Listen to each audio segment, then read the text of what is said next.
sinisiguradong patas. Lagi mong inuuna kung anong dapat. Hindi mo kayang malunok ang katotohanang marami pa rin tayong kababayang gutom at walang tahanan.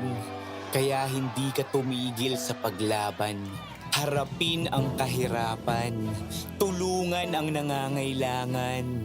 Basagin ang korupsyon na kanilang nakasanayan. Sa loob at labas, man ng Pinas, bakas na bakas ang iyong tapang puksain ang mga problema ng bansa. Gamit ang lakas, gamit ang isip, gamit ang puso.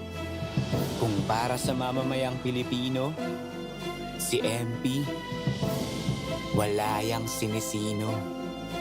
Manny Pacquiao.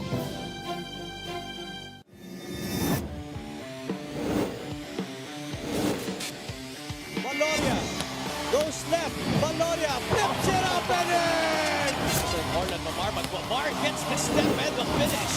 Hail Mary. June Manzo will fire. Oh my goodness! June Manzo all the way from Serrano, Bebuelo, Serrano with the basket. Fuentes, no hesitation, gets it to go. No!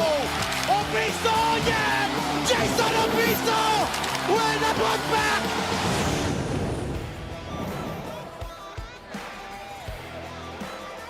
Two games down, one more to go, and today we will witness the home opener here at the Bataan People's Center of your Bataan Risers.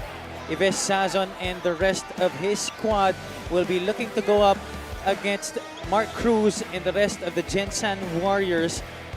Bataan Risers, they kept in step with the Pangasinan Heatwaves in their first game but failed to get that victory. They'll be looking to get that first victory here against the Gensan Warriors, who did a good job in their first game against the Sarangani Gripper. Good evening, ladies and gentlemen. Javi Palanya, joined by Coach Mike Perez. Coach, interesting matchup that we have here for our last game. How do you think this will pan out? Well, this is going to be up and down, fast-paced action if you ask me. Why? Because last year, Gensan Warriors were number one when it comes to three-point attempts and three-point banks. Samantalang ito naman Bataan, they're the number one field goal making team. So we'll see a lot of up and down in scoring tonight. Pero syempre, you know, there are different players already on this roster para sa parehong kupunan. So we'll also see how these two guys will be able to contribute sa kanilang mga respective squads as we move forward. Gensan in their last game, they won against the Sarangani Gripper, dominated them right in the first half. That second quarter was really big for them. They outscored Sarangani 21-10 and went en route to a victory 73-15. Agree, and all because it started real good. Valacuña knocked down 7 triples and finished with a game-high 21 points. Mark Cruz scored 12 points and Kyle Tolentino added 11 more markers. And what they really did was to spread the floor and generated enough closeout, making threes, 11 of them a matter of fact, and actively pursuing offensive board where they have 5 more offensive, or 9 more offensive boards rather than that of Sarangani, and they played relentless defense, getting 25 points of the 16 turnovers that they forced on Sarangani. At isang dahilan kung bakit sila nanalo dyan, the Ant-Man Mark Cruz playing stellar in that game para sa Gensan Warriors. And despite, you know, being one of the smallest guys on the floor, Mark Cruz certainly came through with 12 points. Although he was 3 out of 10 from the field, but affected the game in many other ways. I agree. It's his leadership and his presence inside. He's the key prime point guard para dito sa Gensan Warriors team, and he always is going to be a guy that they look up to, especially when things are not working, and he's been very vital for this team. And he will continue to be a vital spot in the roster para kay Coach Elvis Tolentino moving forward, especially in this season as they try to make a deeper push. Bataan naman sa kanilang last game, I already mentioned earlier, they were keeping in step with the Pangasinan Heatwaves last week, but just failed to finish the job against Vic Manuel and the rest of Pangasinan. Oh, dikit yun through 3 quarters, but it really they were making shots actually. They were really good at making those shots, but that 4th quarter drought in terms of threes, that's when everything started going south para sa Bataan, and Vic Manuel really just took over, and you'll see that the difference in points in the paint, that's a -18 in favor of Pangasinan when they really just couldn't get anything with the muscle man working his muscle inside the paint. Do you think that amount of three-point shots is going to be the same here against the Gensan Warriors. I think so too. You know, Gensan Warriors also good at three-point shots, and right now that's a new additional factor for the side of Bataan that they're trying to introduce the three-point makes. After all, they're the #1 field goal making team from last year. And when you talk about three-point shots, you gotta mention Ives Sazon, but he was only 3 out of 10 from the field against the Heat Waves. Yeah, he got a lot of help from the other guys as well. You know, Dom Vera, you know, Santos, and even Robbie Darang at certain points, able to hit threes at crucial parts of the game. All right, let's get this show on the road, ladies and gentlemen. Let's go to Miguel Pere for the start of this game. Good evening, MPBL fans, and it's good to see you again here at the Bataan People's Center in Balanga, Bataan. Welcome to our main game between Gensan Warriors and your Bataan Risers. This is the 2025 Manny Pacquiao's MPBL Season 7. Let's carry on the starting fives, beginning with the Gensan Warriors. Starting at forward number 15, Flex Apreku. Center number 5, Larry Rodriguez. Also at forward number 7, Kyle Tolentino. At guard number 19, Aaron Heruta. And the other guard, number 9, the Ant-Man, Mark Cruz. Head coach for the Gensan Warriors is Elvis Tolentino. Assistant coaches, Boying Diloy, Ramon Pido, Peter Deleguero, Eric Coronado, Rod Tolentino, Raisal Castro, and Ray Javier. Team manager is Merman Flores. Team owner is Michael Pacquiao. And now, mga kaliga, get on your feet, cause it's time to meet the starting unit of your Bataan Risers, Kamaya Coast. Starting at center, number 27, Chris Javier. At forward, number 39, Jamil Gabawan. To guard, number 8, Dom Vera. Point guard, number 1, Robbie Tarang. And the other forward, number 22, from Hermosa, Bataan, Ives Sazon. The head coach for your Bataan Risers, Kamaya Coast, is Goody Ilagan. Assistant coaches, Ogie Gumatay, Arvin Quinto, Paul De La Cruz, Rene Paina, Prince Cruz, Louis Cortina, Marvin Molines, Erwin Lozada, Frederick Francisco, Jonas Giao Jr. Your primary protagonists for this game are starting five, brought to you by 1xBet. Aaron Heruta and Mark Cruz in the backcourt, joined by Larry Rodriguez, Felix Apreco, and Kyle Tolentino.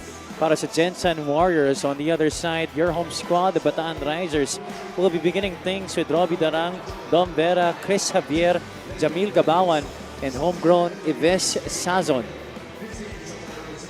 We welcome you to the final game of your Monday triple header here at the Bataan People's Center. Abby Palanya joined by Coach Mike Perez and Miss Mika Abisamis. We are live on Facebook, YouTube, and on Solar Sports. This is Gensan versus Bataan. The Warriors get the opening tip. Aaron Heruta setting up the table here for the white shirts. Mark Cruz going to work early. That's a 3 para kay Mark Cruz. And they still continue to stay true to their identity. This is a three-point shooting and three-point making team in the Gensan Warriors. Mark Cruz, we talked about him at the top of our coverage. He had 12 points for the Gensan Warriors in their opening game against the Sarangani Gripper. But Cruz was just 3 out of 10 overall from the field, 2 out of 6 from three-point country. Here, hitting the first shot of the game against Robbie Darang. And on the second possession, staying aggressive, going to the line now, ito si Mark Cruz. And definitely them wanting to start out really strong, having to be the away team in this instance. And they want to hush the crowd with 2 quick triples. And Mark right now at the line for 3. 1 out of 2 right now para kay Mark Cruz.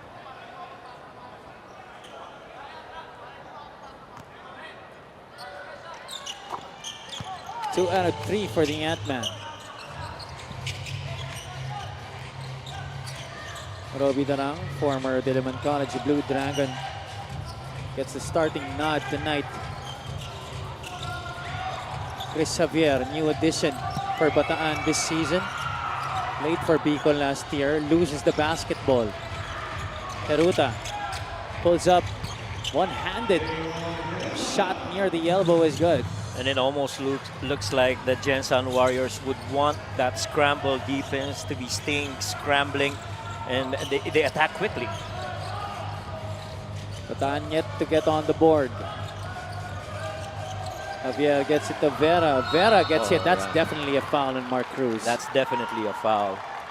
Well, I guess Mark got surprised that Dom Vera early in the shot clock would have risen, and the manner by which he caught that ball, it sure did look like that he was going to go for that shot. It seemed that he was going to go and use that stagger screen of their two bigs, but instead Dom opted to rise up and take the three, and therefore Mark got called for the foul. Vera knocks down the first free throw. Vera was 3 out of 5 from the field. He had 6 points in that game, but was scoreless from the outside. We'd like to thank LGR, the official outfitter of the MPBL. This is definitely a good way to get him going early in this game. Yeah, he was actually perfect in the perimeter, going 3 out of 3. It was the threes that he missed. He was 0 out of 2 from there. And so the hope, I guess, for him is that finally sink some threes here in this game. 2 out of 3 from the charity stripe. 7-2. Cruz off the screens. Vera on him. Rodriguez sets the screen. Larry, top of the circle, 3. Trifecta is good for Larry Rodriguez. And that's why Larry continues to play for this team. I mean, he's a guy, a big man that can actually fill that range on the outside. He can slip screens from the top and can knock it down from there. Good backdoor. Roby Darang finishes at the cup. A very similar style of play itong dalawang ito. That's why you'll see, I'd like to think you'll see a very high-scoring ball game, a lot of up and down between these two. I'm sure the fans are raring for a great showdown between these two teams. Chris Javier gets the lead pass from Jamil Gabawan. And Chris Javier continues to be a true priced find para dito sa Bataan. He was really good in that game against Vic Manuel, and he held his ground. But Larry Rodriguez, again, with another 2, this time with a paint point touch. The ageless Larry Rodriguez makes it 12-6. Gensan doubling the total of Bataan so far here in the first quarter. Wala pa 3 minuto nakakalipas sa ating laro. Take a look at this assist of the game brought to you by 1xBet. Jamil Gabawan already with a couple of nice passes in this game. I agree. And right there, Haruta thought that there was going to be a handoff intended for Roby Darang, but instead he overplays that defense, and Roby Darang takes advantage of it by going backdoor. Gabawan against the Preku. Gabawan gets the step. Gabawan finishes plus the foul. That's gonna be a finish right there. And I like that, was it Don Vera or Sason who was underneath? Yeah, it's Sason who went underneath and cleared that path. Didn't want to get in the way of Jamil Gabawan. It always is tough to defend when you give up that lane side, especially if you have a shooter on the court. Jamil Gabawan was scoreless against Pangasinan but decided to help in different departments. He had 9 rebounds and 5 assists in that game. Although he did commit 5 turnovers for the Risers in that game against the Heat Waves. Agree. Hirap din kasi nakakasabayan niya sa loob. Sila Vic Manuel, sila Joray Napoles, si Mike Mabulak. Those 3 were the 3 guys that really hurt them in the 4th quarter. And so, you know, it was tough defending and playing against them, especially if you have an off night offensively. Baseline throw in here. Heruta is the designated inbounder. Marco Sari in the game for the first time for the Warriors. Rodriguez trying to back up on Jamil Gabawan. Gabawan holding his ground. That's a holding foul against Jamil. And Kosari immediately, once he saw that Larry Rodriguez wasn't going anywhere with that post-up, trying to shovel his place inside, Kosari tried to do a mid-post, but didn't see him. Tolentino wide open, overshoots the mark. 24-second shot clock did not reset. Warriors have 5 remaining. Cal Tolentino this time takes it to the hole. Iba talaga pagka may touch ka sa labas, i-generate mo yung closeout. You're almost inviting them to come in, and once they do, try backdoor. This one too. That's the second backdoor pass initiated by Jamil Gabao, and this time it goes to Yves Sazon. So the question now is, for how long will you be overplaying defensively against Bataan, since you've seen a couple of backdoors now? Rodriguez misses from the outside, and Tolentino hits Vera on the rebound play. Another pretty pass through the needle para kay Jamil Gabao, this time for Yves Sazon. Just textbook backdoor pass right there by Jamil. Sazon with his first 2 points of the game. So does Kyle Tolentino, scoring there para sa Gensan. 8-6 in terms of inside points. Gabawan will take it from beyond the arc. That one's short. Goes to Heruta. Gives it off to Cruz. That's an illegal pick by Amar Kosari as he tried to free up the lane para kay Mark Cruz. And Jamil Gabawan ends up with a smile. He knew. He baited him into it. The referee saw it. Chris Xavier and Amar Kosari getting into it. Jamil Gabawan and Larry Rodriguez also trying to join in on the party. And that's why you bring in Chris Xavier. That, you know, that veteran leadership and I'm going to take care of my guys kind of stuff. That's why he's there. I'm surprised though. I don't usually see this from Chris Xavier. Yeah. Parang hindi siya ganun, from the previous years that you've seen. But from my observation, he's really embracing that role right now with Bataan. He loves playing here. He likes where he's at. And he loves the community of here in Bataan. Tingnan natin yung last play. There, Kosari trips Gabawan. And then Javier goes on over to maybe introduce himself a bit. And then verbal altercation there between the two. Larry Rodriguez trying to tell him off. Tingin ko nagkakakwentuhan lang na try nyo sa Kamaya Coast. Maganda rin. Hindi ako kayo nakakapunta. Ako di pa nakakapunta. Gusto ko rin itry. Ako rin. Promise. Baka naman. Our referees reviewing that last sequence. Trying to see what violations to met out.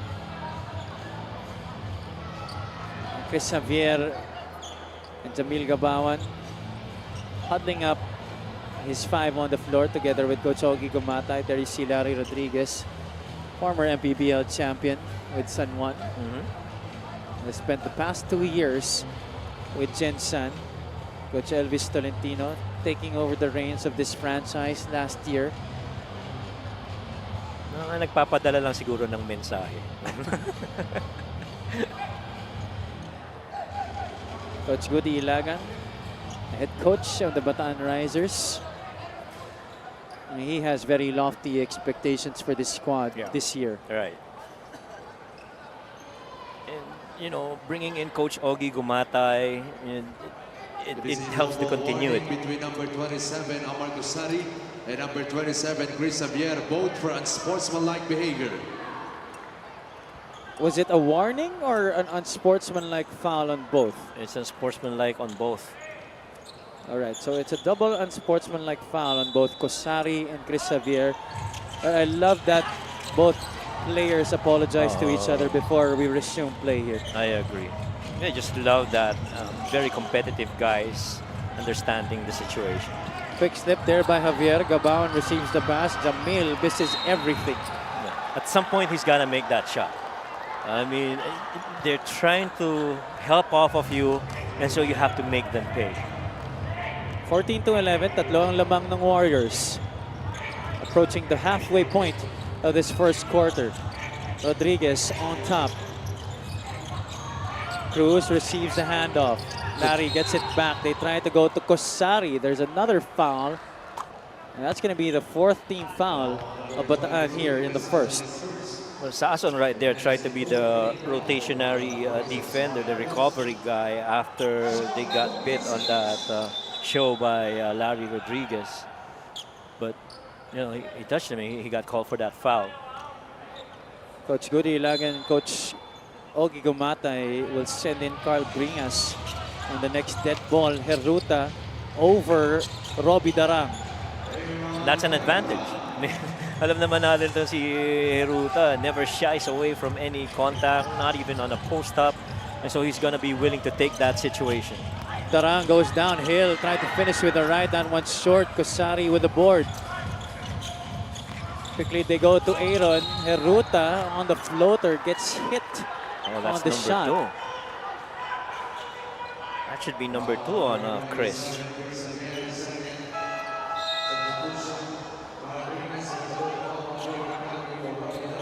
Now Chris is too valuable. I think he's gonna go out. He's gonna get replaced. 3 guys coming off the bench para sa Bataan Risers. Aside from Carl Bringas, Renz Capulong and Hubert Cani will also be seeing action for the first time in this game para sa Bataan. Capulong was pretty solid in that game also. You know, he gave a lot of challenges as well to the bigs of Pangasinan. Had 6 points in that game against the Heat Waves. Played almost 17 minutes on the floor para sa Risers. But he's got to learn to defend without fouling, because in that game he had 4 personals. And so, you know, understanding that your main big man, Chris Javier, has got to nurse your fouls now if you're Capulong. Heruta now at 6 points in the game, helping Gensan to the 7-point lead. Bringas tried to pass it off to Capulong, who was not looking. Capulong has 7 on the shot clock. It's still able to manufacture. Oh no, it wasn't a foul, it was a travel. It's travel, right. And so a couple of sequences where Capulong really got confused by how things were gonna go. And so you gotta forget about that and stay focused in this game. Capulong helps on over to challenge that shot by Mark Cruz. But certainly no problem for the Ant-Man. Mark Cruz with a big smile on his face. His team is up by 10 points, 21-11. Take a look at this. Heruta delivering that pass. Capulong was right there, but Cruz doesn't really need a lot of space. But they know that defense is going to come in late because Mark was pretty much drawn underneath. And so no way Capulong's going to get there. We'll be right back.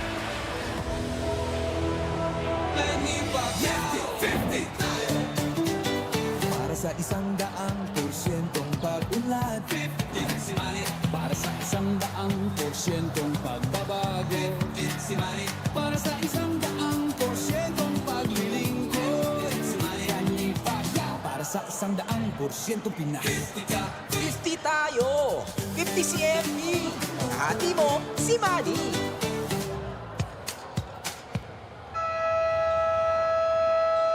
Back at the Bataan People's Center in Balanga, Bataan for your Maharlika Pilipinas Basketball League. My name is Mika Abesames.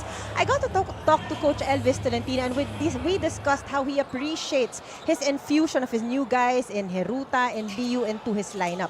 Heruta, obviously a team player who maximizes the performances of Val Acuña and the Ant-Man Mark Cruz. Coach Elvis calls him the little big boy of the team. Liu, alam naman natin, talagang makulit din sa depensa. Very useful as well. Generally, Coach Elvis is at a stage of activating yung spark plugs niya. Larry, Mark, Val, Kyle, and these new additions have been complementing well. So far, Mark is sparked and Larry is super sparked. Have you, Coach Mike? Maraming salamat, Mika.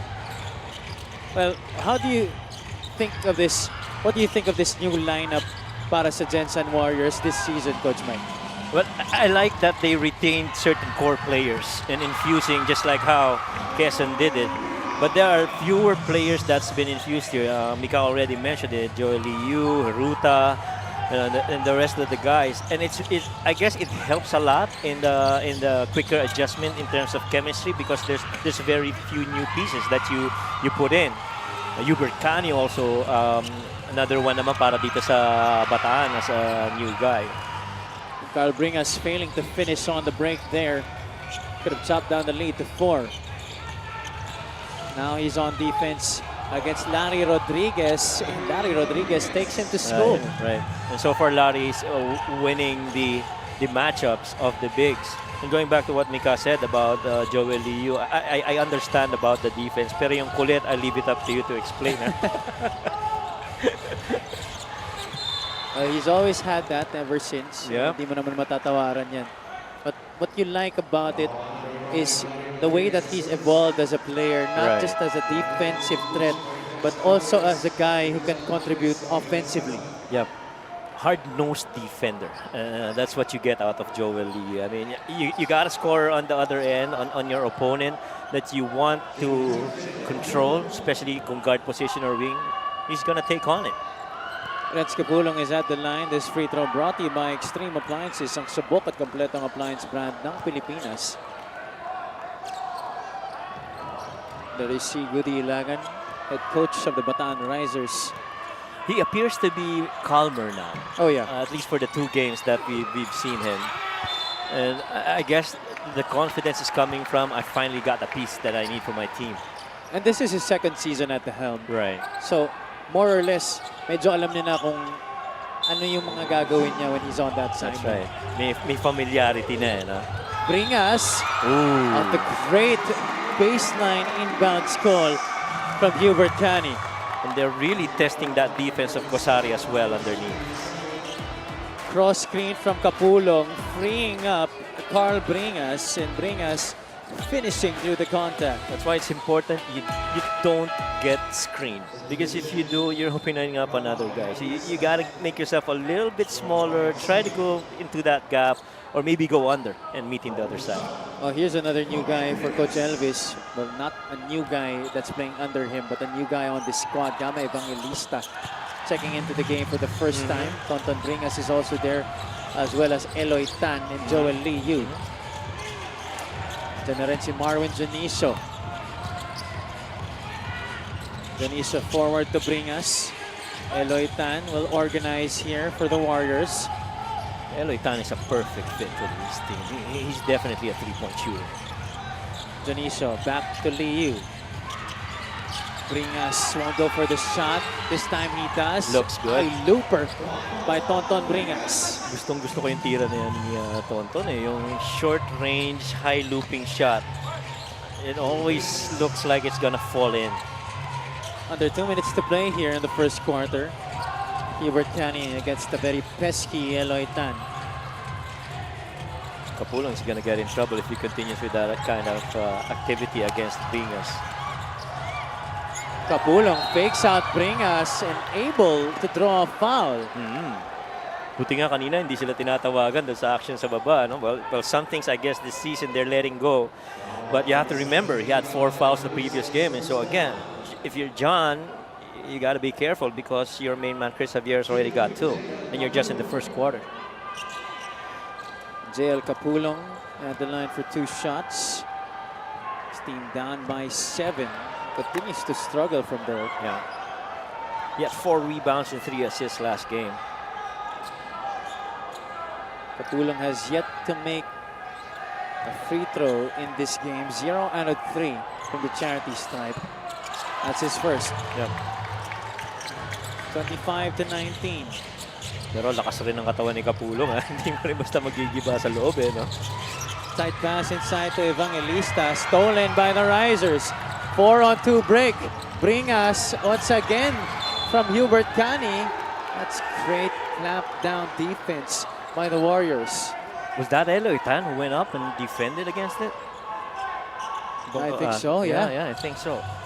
Ibang klase rin yung depensa.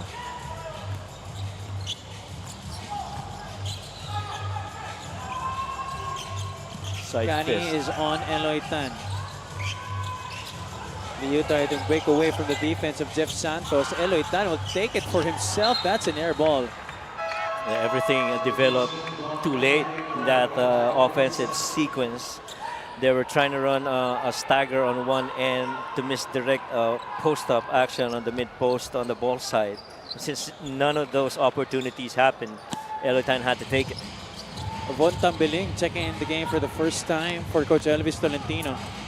He replaces Gama Evangelista. The Risers down by 6. Ooh. Cani with the offensive foul. Oh, that was hard on the chin of Eloy Tan. I think on the nose. Is it on? Oh yeah, he's holding onto his nose. He's gonna shake it off. Under a minute to play here in the first. Bontambiling. Down to Tonton Bringas. Yeah, they love this matchup right here. Bringas, yan, subukan urungin. Ito si JL Capulong and forces a travel on him. Ito Yeah. si John Lawrence Capulong. Right. Well, it's because Bringas tried to come in and help defensively, and so there were two guys already, couldn't get enough footwork to try and extricate himself. That help right there by Bringas forced him into that travel. So forcing Bringas Oh yeah, into that walk. That's right. Capulong hands it off to Cani. Roll. Cani still has it. He takes the 3. That was Oh, well man. challenged. Hubert Cani, certainly no problem para sa kanya. How many times as a Tamarao have you seen that? 25 to 22. 5 seconds to go. Jonicio breaks away from the D. Wow, what a finish. Both squads exchanging haymakers sa dulo ng ating first quarter. And the thing is, they were doing it at a really good clip from the field. 53% shooting for Bataan, 60% para dito sa Gensan Warriors. And I told you, this is going to be a lot of back and forth. A little bit of physicality too. Larry Rodriguez starting off things para sa Gensan. Robbie Darang also had a basket in that first quarter. Jamil Gabawan starting off this game on a high note. Had a couple of good passes. Yeah. Also had a 3-point play opportunity. Mark Cruz was the one who put the first points on the board in this game, and he's the one leading the Gensan Warriors. 8 points in this game para sa kanya. His team up by 5, 27 to 22.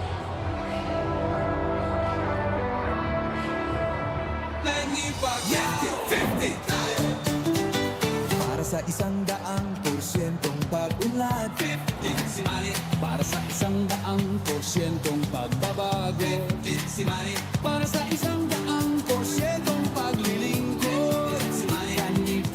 Para sa 100%'ong Pinas, 50 tayo! 50 si MP! Kahati mo, si Manny!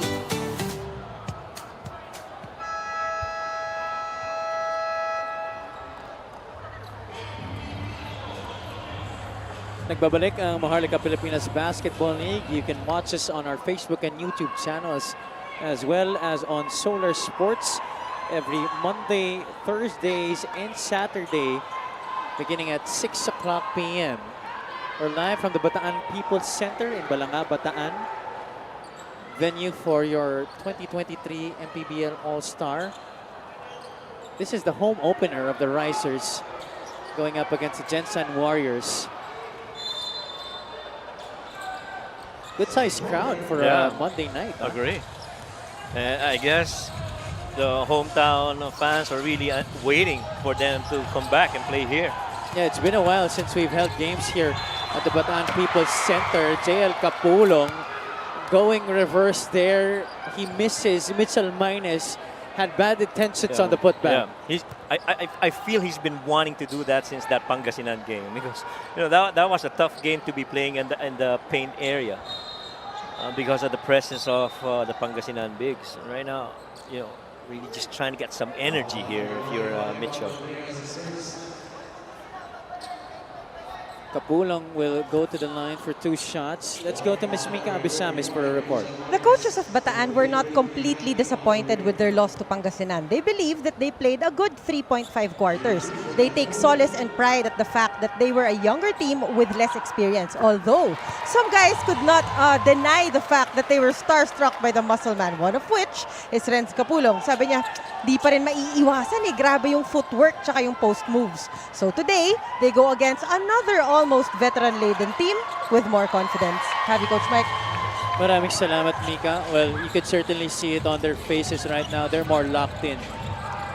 Agree, kasi even if you look at the numbers, yung sinabi ni Mika na yun is really what the story is. They shot well from the field. It's just that, I guess, the starstruck nga. But at least now, they understand that situation and though hindi na sila natatakot. Si Von Tambeling di natakot na mag-attempt galing sa labas.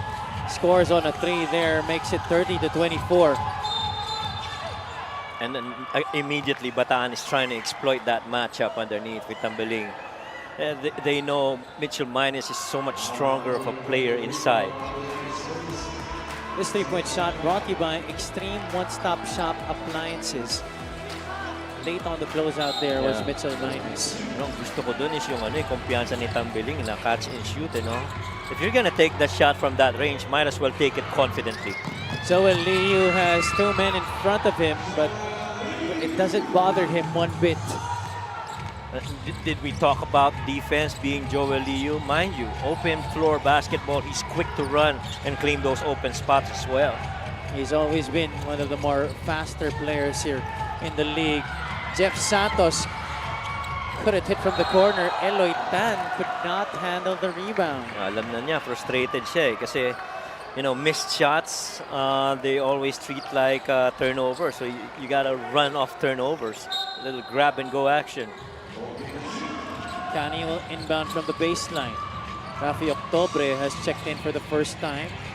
Octobre has a speed advantage against Bringas. He'll settle for the jumper, in and out. I would have told him to take that shot too kasi alam mong range niya yun. Jonicio. On to Tambeling. This time he puts the ball on the deck. Tambeling attacking the basket.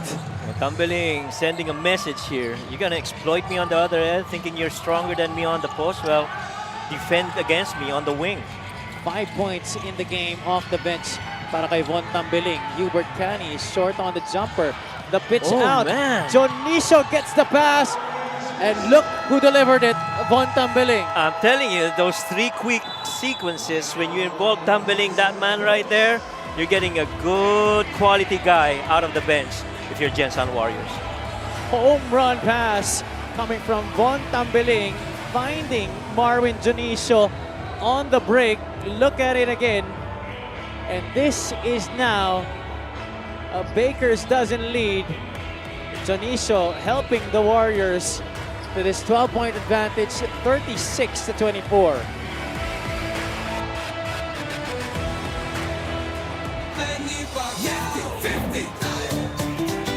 Para sa 100%'ong pag-unlad, 50 si Manny. Para sa 100%'ong pagbabago, 50 si Manny. Para sa 100%'ong paglilingkod, 50 si Manny. Para sa 100%'ong Pinas, 50 tayo! 50 si MP! Kahati mo, si Manny!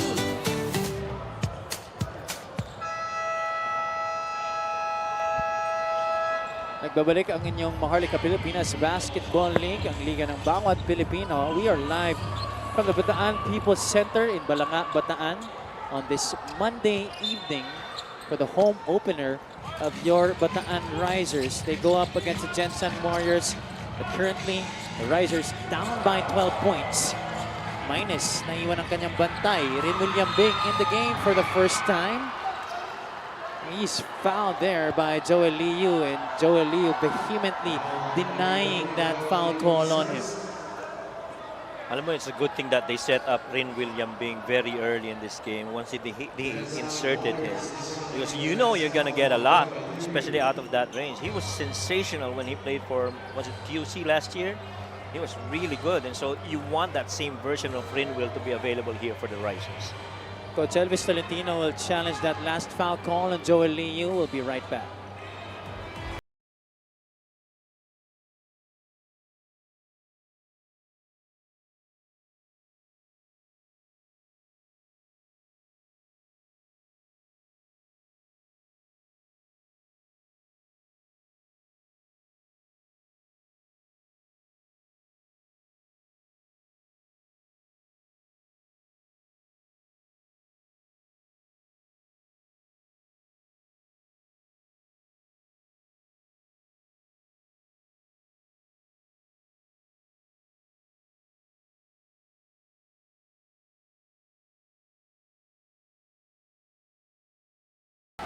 Upon review, the challenge was successful.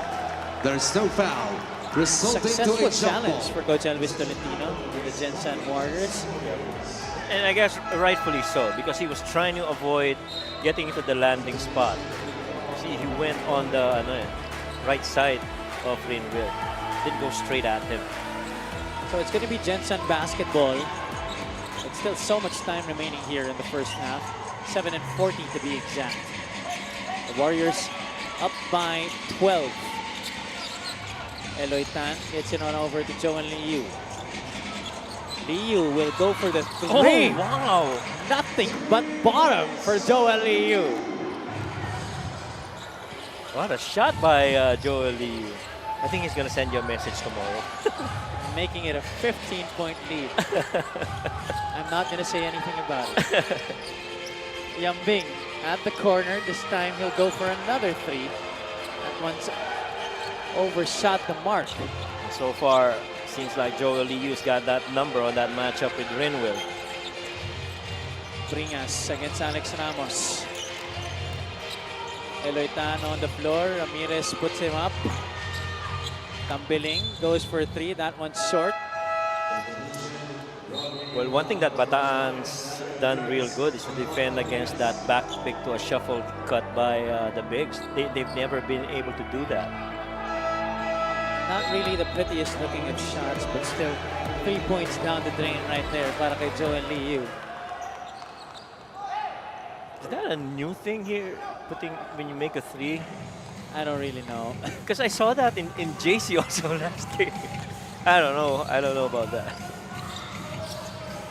Jamil Gabawan back in the game for the Risers. They hand it off to Yambing. Back to Jamil. Gabawan out to There Darang. you go.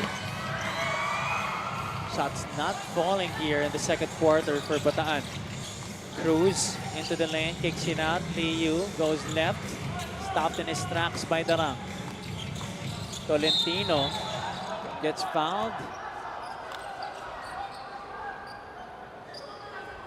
It's going to be a foul laban kay Alex Ramos. Yeah, it's tough to be defending against Kyle Tolentino as he rises up to the corner from the dribble handoff on the left side of the floor. Give him that middle lane. He can either shoot you with a three or do a dribble penetrate attack down the middle. I think they're going to review this, trying to see if it was in the act of In shooting. the act, right. And yes, it is going to be 2 free throws para kay Kyle Two free Tolentino. throws, right. So even Coach Boying Deloy is up there.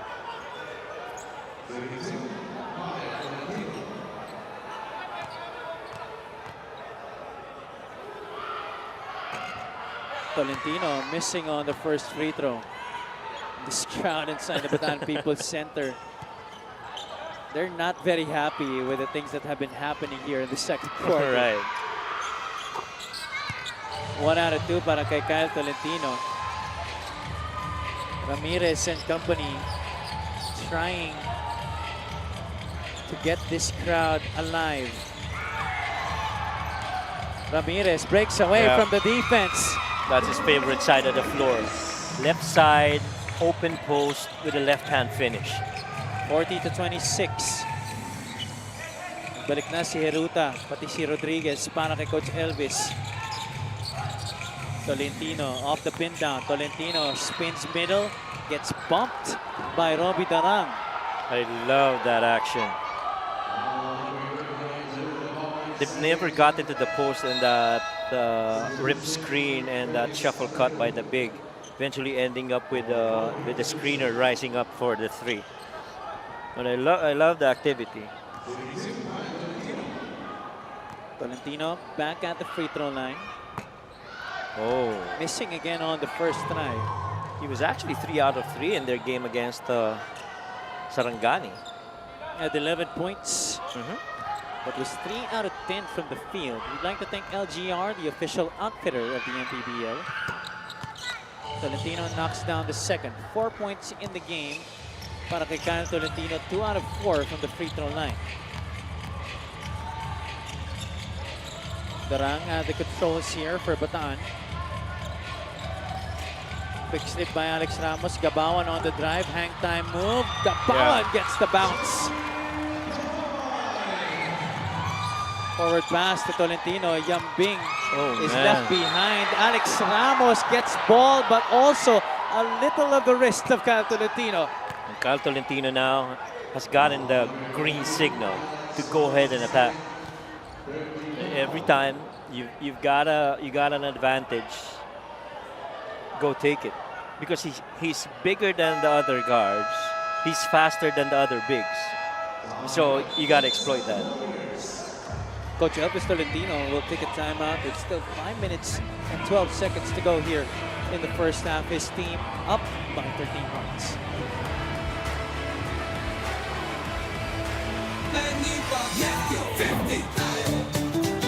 Para sa 100%'ong pag-unlad, 15 si Manny. Para sa 100%'ong pagbabago, 15 si Manny.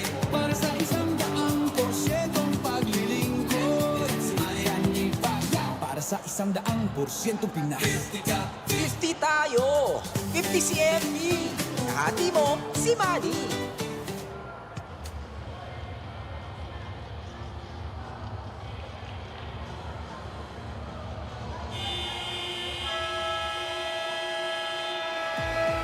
Kyle Tolentino, although he did have 11 points against Sarangani, we mentioned already he shot 3 out of 10 from the field, couple of rebounds, couple assists, couple of steals, but those 8 points coming in the fourth quarter, Coach Mike. Well, he just knows when he's needed to score. I mean, the guy can hurt you in a lot of different ways, assisting, scoring, and defensively, he makes things tough for you as well. He's a tall guard, also has that wide body. And he can guard multiple positions because of his height. Saka ang ganda rin ng handles, Yes. Yeah, lalo na if he catches the ball on the wing, you give him a couple of dribbles at the very least, he can attack you. This time he goes perfect from the charity stripe. Lead back up to 15. Ramirez gets away from the pressure D in the backcourt. Tutoy has it against Heruta. Darang. The lefty against Mark Cruz. Robbie hooks a pass. Gabawan Nice finds pass. Alex Ramos underneath. Those plays have been few and far in between para dito sa Bataan, and they gotta get a string in order to get to a big run before the end of the half. Two-man game between the Ant-Man and Larry Rodriguez. Rodriguez gets inside. Gets fouled there by Rinwell Yambing.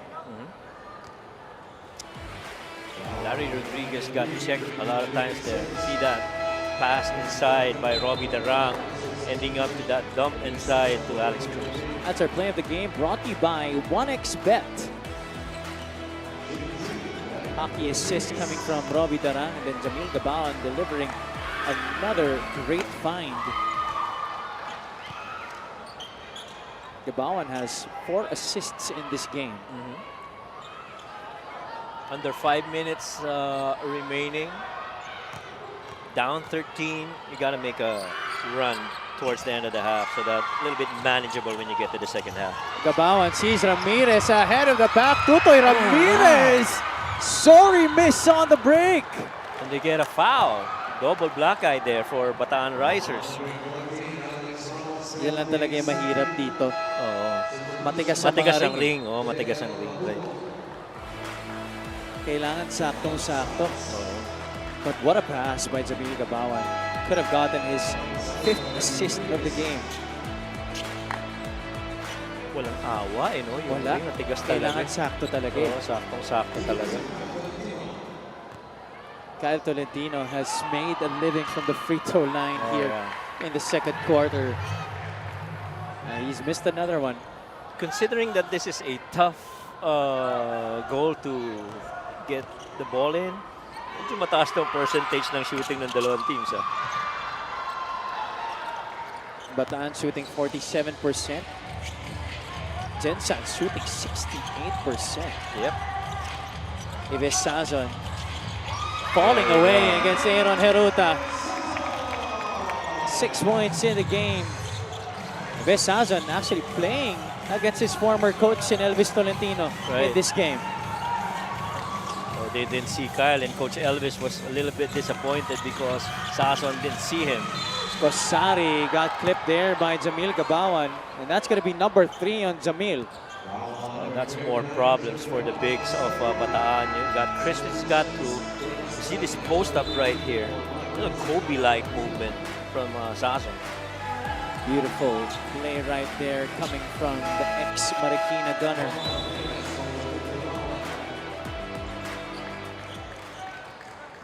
Carl Bringas having to check in para kay Jamil Gabawan, who just picked up his 3rd personal foul. Babalik rin dito si JL Capulong. Kosari did not make them pay, missing on the first free throw.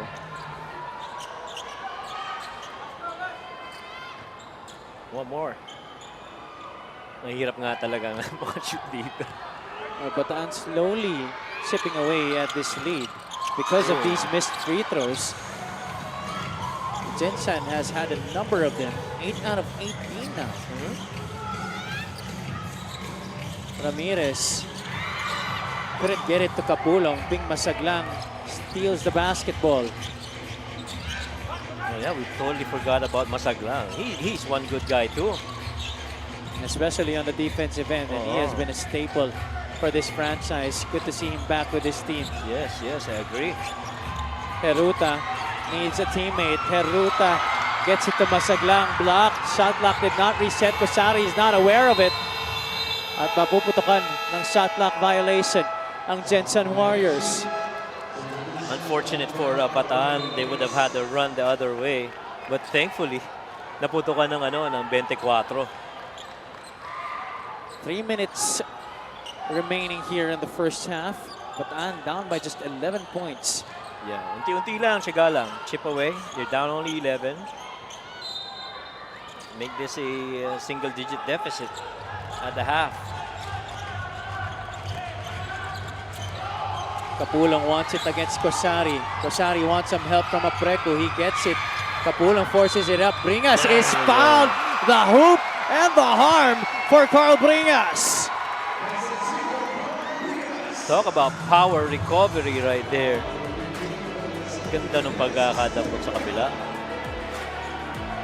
He was left with just smaller people in front of him because the help came already Capulong's way. Right, that's right. They were helping low side on that drive, on that post up by Capulong, leaving the other side of the floor with just a smaller guard, and Bringas just went in and snuck in and got it and puts it in. 7 points in the game, a chance for 8 para kay Carl Bringas.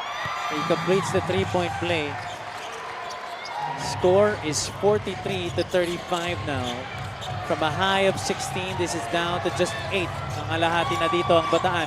They have now tied their biggest scoring run. See how this goes. Heruta with it, Jonicio. He can hit the 3. Masaglang goes down low to Tonton Bringas. Bringas forces the jumper. Jonicio saves it to Masaglang. Pretty play right there for Gensan. Quickly on the other side, Darang nagmamadali. Robbie Darang off the glass and in. You gotta be mindful on where Robbie Darang is. You know, if he's on that left side of the floor, he's gonna foot race you until you burn your souls. Second basket in the game. 4 na puntos para kay Robbie Darang. Jonicio for 3. That one's long. Sazon has Bringas ahead. He has Darang on the left. Darang changes hands. Darang, no! Ball is tapped, picked up by Gensan. You like the activity of Robbie Darang. Now you gotta go back here and get another stop. Heruta, lazy pass out to Liu. Still a lot of time on their shot clock. Liu to Jonicio, fakes the 3. Jonicio goes inside. Liu, corner pocket shot. Straight, too strong. Liu gets his own miss. Liu almost travels. The steal by Darang. That's a foul against Aaron Heruta. Wow. Yeah, wow, really. Action picking up here. Jonicio tried to save it. And that basket inside by Masaglang.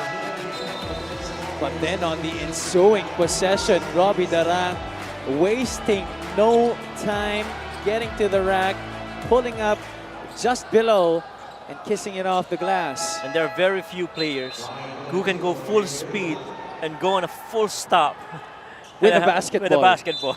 It has to be Robbie. Heruta will get a seat on the bench. Babalik si Mark Cruz para sa Gensan. Dom Vera setting it up here for the Risers. Kapulong reliving his matchup with Tonton Bringas. Kapulong drop step to the baseline. That one's short. Jonicio is ahead. He gets the pass. Jonicio with a reverse. Kapulong has never had success in that post-up. Same look, dribble left hand, trying to look middle, spin baseline. The help comes, changes his shot. Under a minute to play. Darang full speed ahead. Left hand finish is good para kay Robbie Darang. Well, conversely, nobody has stopped Robbie Darang still on that left side of the floor. 6 points in the game. Last two coming from that left-hand side. Tolentino forces it up. No good. Wild shot right there by Kyle Tolentino.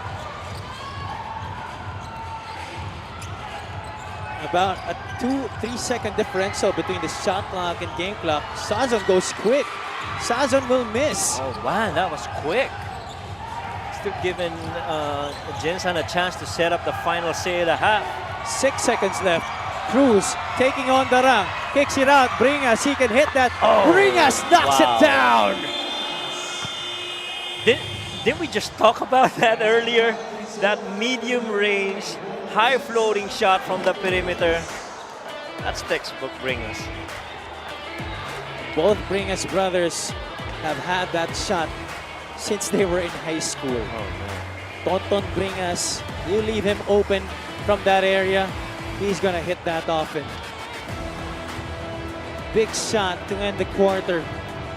Also to restore order here for the Gensan Warriors. The Bataan Risers were slowly chipping away at that lead that they established. It's now still a double-digit advantage para sa kanila. It's at 10, 49-39 at the end of the first two quarters. Lagi mong sinisiguradong patas. Lagi mong inuuna kung anong dapat. Hindi mo kayang malunok ang katotohanang marami pa rin tayong kababayang gutom at walang tahanan. Kaya hindi ka tumigil sa paglaban. Harapin ang kahirapan. Tulungan ang nangangailangan. Basagin ang korupsyon na kanilang nakasanayan. Sa loob at labas, man ng Pinas, bakas na bakas ang iyong tapang puksain ang mga problema ng bansa. Gamit ang lakas, gamit ang isip, gamit ang puso. Kung para sa mamamayang Pilipino, si MP, wala yang sinisino. Manny Pacquiao.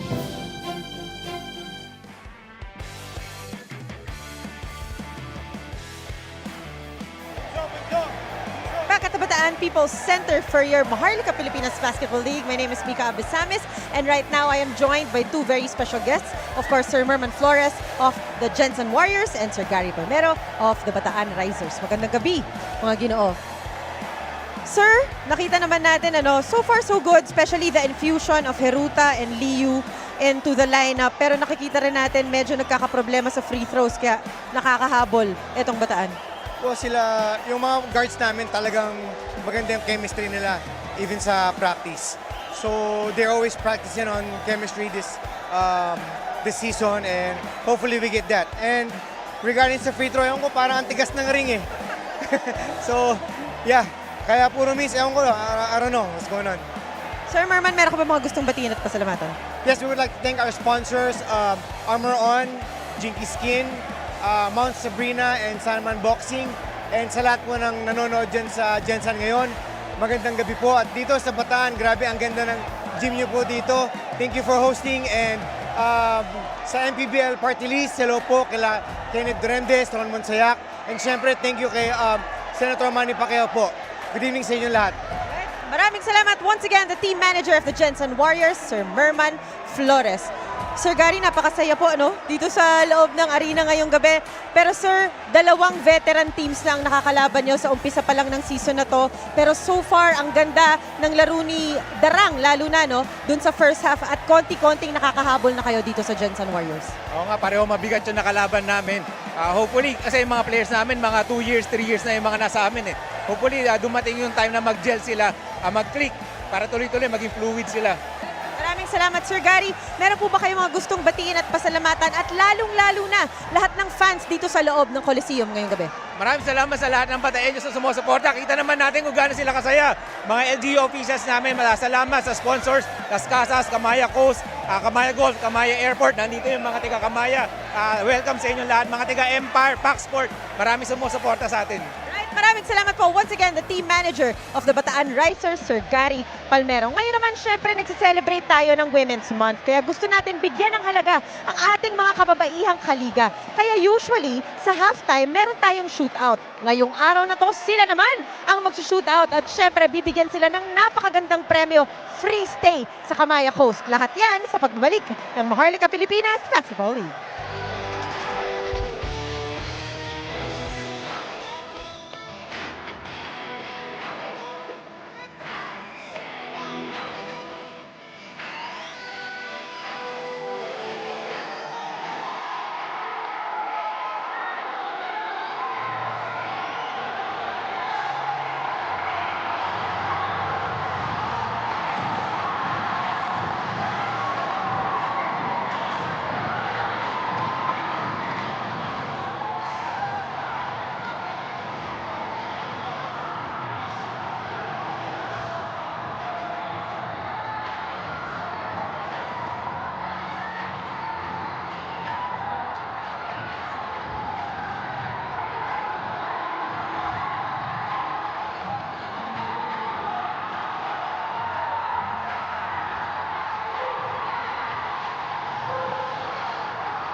just a 10-point lead entering halftime. I feel these are the important stat lines in this game. I mean, how well do you shoot? Where do those points come from? Are you taking good care of the ball? Are you preventing giving away points from your opponents? And are you sharing the rock? And for all of that, I mean, the shooting's been pretty good. 60% and 48% respectively for Gensan and Bataan.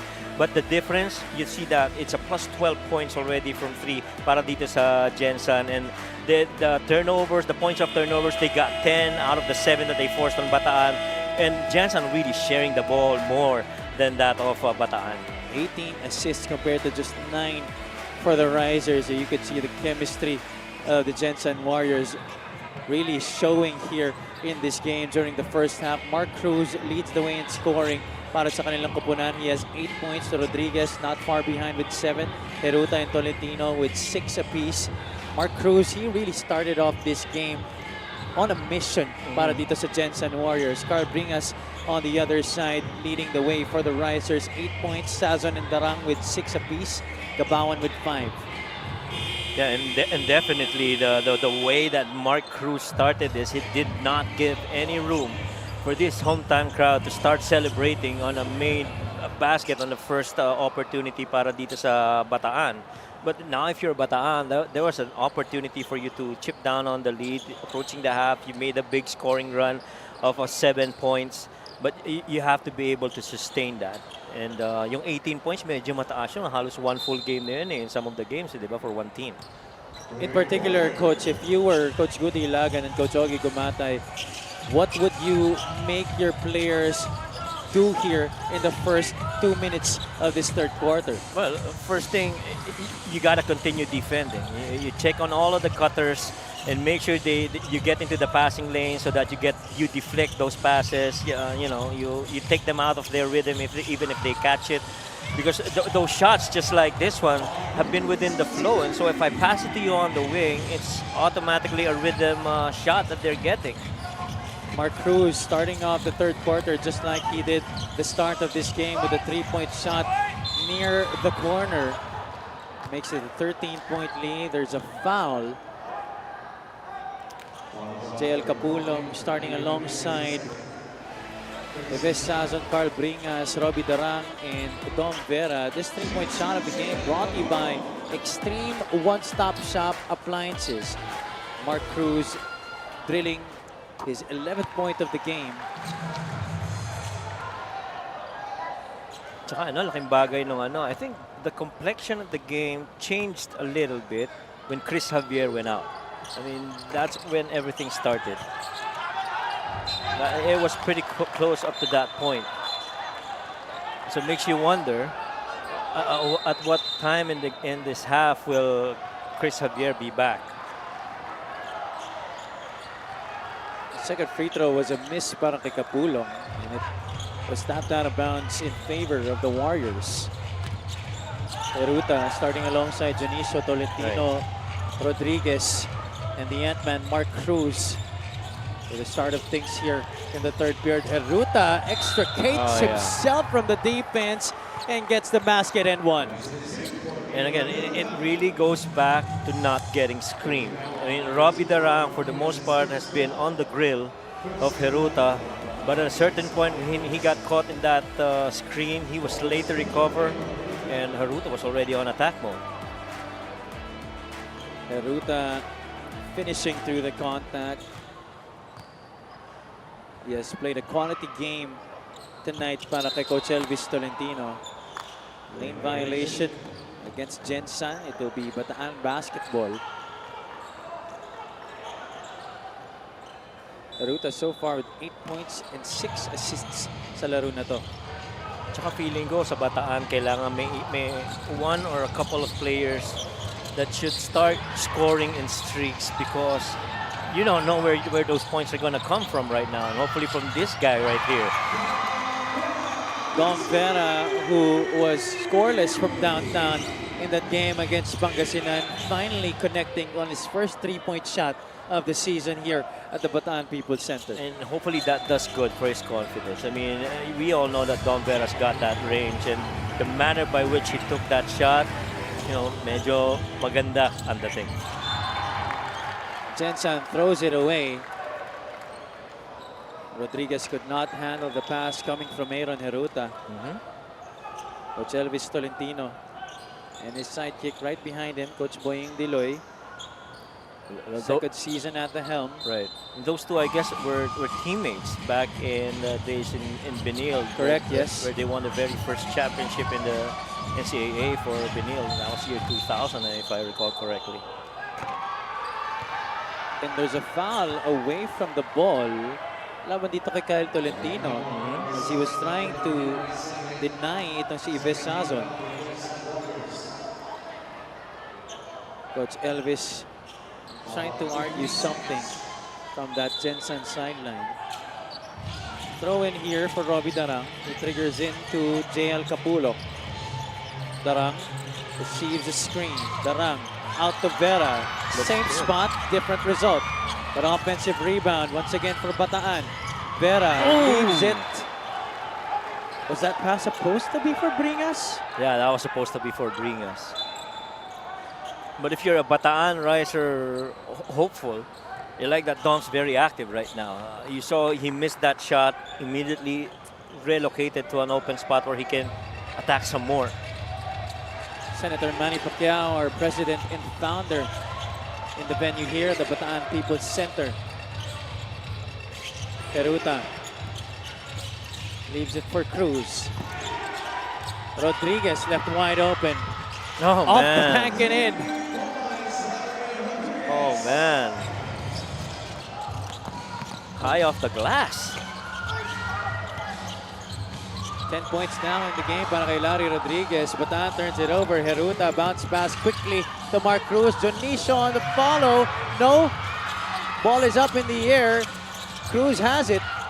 Kicks it out to Rodriguez. Cruz with a hand in his face. Rims out. Sazon rejects the screen. Sazon ball fake. Sazon to the cup. Gets fouled. He will go to the line for 2 shots. Good decision by Ives Sazon. Rejecting that left side without a help defense on that side of the floor. Defense got caught up. Not even sure if this was intended by Larry Rodriguez. He even looked at his hand after the shot. There are those days.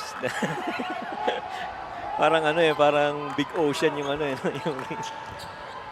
Free throws have not been very kind to both squads in this game. Sazon, 6 points so far sa laro na to. 1 out of 2 on that trip. 10 out of 15 now for the Risers as a team. While Gensan is shooting 8 out of 18. 57 to 44. The biggest lead of the game for the Warriors was 16. Cruz waiting for the offense to develop here for the Warriors. Heruta catches it on the left side. Shot clock at 6. Jonicio fakes the 3. Goes to Tolentino. Corner shot, wala. The tap goes to Jonicio. Robbie Durant trying to tip that ball over so they could get it. Rodriguez once again wide open. This time it is short. And there's a foul. That's going to go against Marvin Jonicio. They're saying it's over and back. Or over the back of Robbie Darang. That one's tough. And you were looking for Chris Xavier, coach. He will now check back into the game. Okay. Along with Hubert Cani. That's a good combo right there to put in. Little veteran leadership on the floor to try and, you know, settle down everybody. Jeff Santos also back in the game. Hubert Cani and Chris Xavier were 2 of their biggest acquisitions in the offseason, along with Rinwil Yabing, who is also set to check in at the next dead ball. 13 ang hinahabol dito ng Risers. Bringas sets the screen. Carl drives past Jonicio. Carl with a reverse. Pretty finish at the basket for Carl Bringas. Wow, where did that shot come from? He was in real deep. Had to contort the body to finish it. 10 points in the game para sa kanya. What about Carl Bringas? Did not even average close to double figures last year. And he is looking like a vital cog in the roster this season for the Risers. And you're going to want that if you're Bataan. Another guy that can score for you and produce. Rodriguez kicks it out to Jonicio. Marwin could not hit. And look who has that rebound. Carl Bringas coloring rebound number 8. Javier going to work early. Short. Santos gets to it. Marami pang oras sa shot clock nitong Bataan. 11 to be exact. Javier leaves it for Bringas. Can he hit that 3? That's way short. Rebound to Larry Rodriguez. Tolentino loses it. Bataan completes the steal. Javier has good position against Rodriguez. Trying to get it to Bringas. I think he had a shot there. Gotta go in there and finish that. Well, Chris got tempted because he saw, what was that? Was that Bringas? It was curling under. But take a look at this reverse. This play of the game is brought to you by 1xBet. Pretty finish at the basket para kay Carl Bringas. Ibang klase yung tapos na yun. 10 points, 8 rebounds in the game for Mr. Bringas. Not at all related to RV and Tonton, by the way. Yeah, I thought there was a broadcast. I thought they were all three brothers, right? Jonicio guarded by Minus. Bontambeling had his moments in the first half. He's back in the game. Jonicio leaves it for Tonton Bringas. Bringas fumbles the lay-in. And that's Bataan basketball. Buti na lang nandun si Chris Javier to try and battle for that rebound. That would have been an easy putback considering that Bringas was there underneath. Amar Cosari checking back in for Coach Elvis Tolentino. They've gotten quality minutes from Cosari too.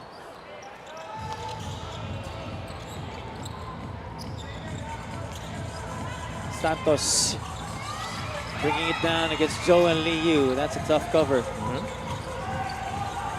Minus to Javier. Yambing at Bass a little behind para kay Chris Javier. He thought Chris was gonna pop out. Instead, he was rolling downhill.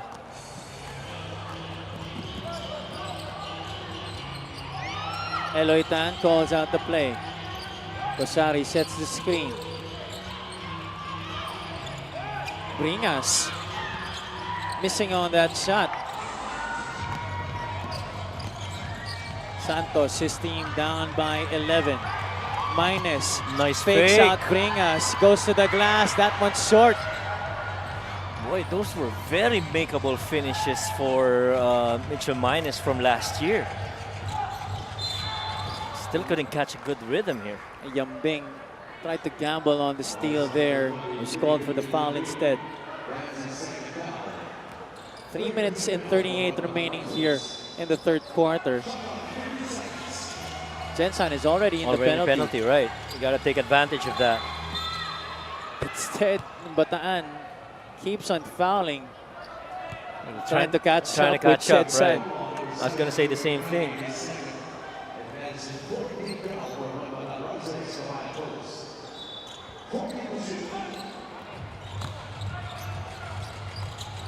Tambiling against Yambing.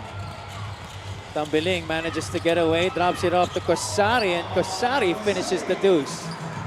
Well, they were able to beat the help defense of Chris Javier. Nobody rotated on the other side as a recovery defense, and so they got broken down. 13 muli ang kalamangan dito ng Gensan. Cani turns the corner. Bounce pass to Javier. Javier to Yambing. Yambing short, couldn't get to his own miss. Liu puts on the brakes and says, let's set things up. They're up by 13 points, 59 to 46. Eloy Tan, mid-range jumper, no good. Minus now pushing here for Bataan. Minus scoops it up and in. That will count. Mitchell Minus. Talk about not giving up. Look at that move. Gets the bump on Eloy Tan and just keeps going and going. Yeah, and as soon as he heard that whistle blow, he's gonna scoop it in. He just kept his balance all throughout that play. Right. And now a chance for one more at the free throw line. Could not complete the three-point play. Nobody stopping the basketball. Liu goes all the way to the cup. Nobody went after Joel Liu right there. The foot race definitely won by Joel Liu and the finish. 7 points sa laro na to para kay Joel Liu. Minus. In and out against Kosari. The spin, the fake. Kosari blocked that shot. Javier gets to the miss. A push on Tonton Bringas. That's going to mean free throws for Chris Javier. Struggle's been real for Bataan on field goal shooting.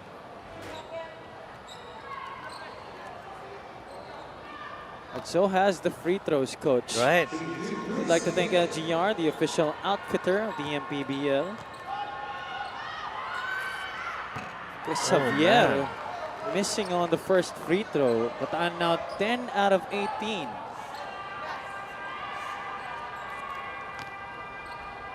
Crucial free throws that they gonna make here. 2 points, 2 rebounds in the game. Ooh, 0 out of 2 for Chris Javier. Usually a decent free throw shooter. Right, can't afford those empty trips down the line. Liu attacks strong side. Liu will finish at the cup. And Joel Liu has silently been able to operate, attacking those seams, attacking switches, and late defenses. Santos to the post they go. Chris Javier, face-up jumper off the front of the rim and in. I feel it's about time that Chris starts thinking about shots. I mean, every time he's down on the low block, people are sagging off of him and waiting for cutters and trying to check them. At a certain point, you have to take those shots. Eloy Tan gives it up to Liu. Single side roller here. Liu gives it to the corner. Tumbling, short on the three. Santos with a rebound. He has Dante Pagio ahead, but the foul given up by Joel Liu. No, the foul is going to go against Eloy Tan. Yeah. So more free throws coming the way of Bataan right now. Chris Javier was 0 out of 2 on the previous trip. Jeff Santos going to the line for the first time tonight. Santos takes care of business on the first. That's his first point of the game as well. Tutoy Ramirez and Jamil Gabawan set to check in the next dead ball. They're gonna need Tutoy Ramirez to start scoring here. Still have 1 full quarter left and a chance to close out the quarter strong. Offensive rebound to Mitchell Minus. Kani has it. Dante Pagio, shot from the corner, wala. I think that's a hold on Kosari. And Chris Javier will troop back to the charity stripe. I'm telling you, the activity of Chris Javier is giving more opportunities for the Bataan Risers. And you'd like, the hope really is for him to start thinking offense. His team down by 12. Now you see his numbers, 4 points, couple of rebounds. Finally converting from the free throw line after missing the previous 2.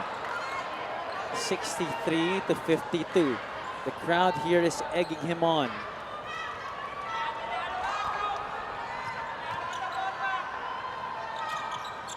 Javier goes 2 for 2. Gama Evangelista back inside para kay Marco Sari. Coach Elvis trying to see if Evangelista can try to stymie ito si Chris Javier. Right. Get some quality minutes here towards the close of the quarter.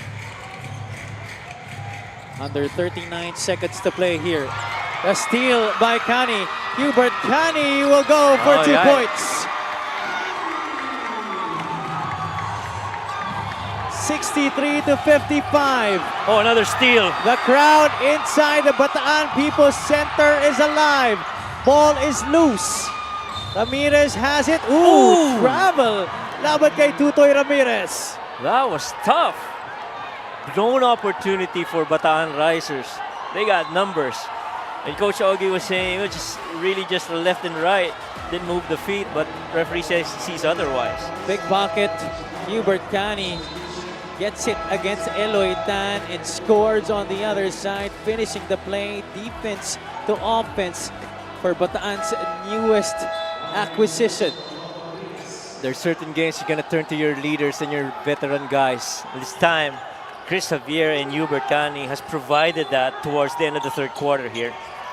15.3 seconds. A chance for the final shot here for Gensan. Eruta is back in the game. Cruz comes off the staggards. The Ant-Man back to Aaron. Heruta, floater, no. And that's gonna do it. What a third quarter between Gensan and Bataan. So far, I'd like to think that's been the best quarter for Bataan, given a little challenge to everyone. And Chris Javier and Hubert Cani have really led the way in this comeback. It's certainly the first quarter that they've won here in this game. Carl Bringas trying to anchor the attack of the Bataan Risers in this game. Bringas has scored 10 points sa ating laro. Mitchell Minus trying to chip in with his own contributions. Joel Liu off the bench has been spectacular. These are the highlights of the game, brought to you by Simplus, the official hydration partner of the MPBL. Elevate your hydration. The score is 63-55 at the end of three quarters. May isa pa tayong quarter. Huwag kayong alis. Magbabalik ang MPBL.